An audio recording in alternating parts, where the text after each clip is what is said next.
ದೇಶಕ್ಕೆ ಯೋಧ, ನಾಡಿಗೆ ರೈತ, ಬಾಳಿಗೆ ಗುರು ಒಬ್ಬ ತಾನೆ.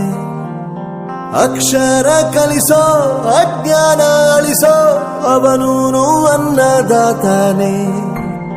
ತಪ್ಪು ಸರಿಯ ತಿದ್ದಿ ತಿಳಿ ಹೇಳಿ ಸಮಬುದ್ಧಿ ನಮ್ಮ ಚಿತ್ತ ಶುದ್ಧಿಯಾಗೋ ಹಾದಿ.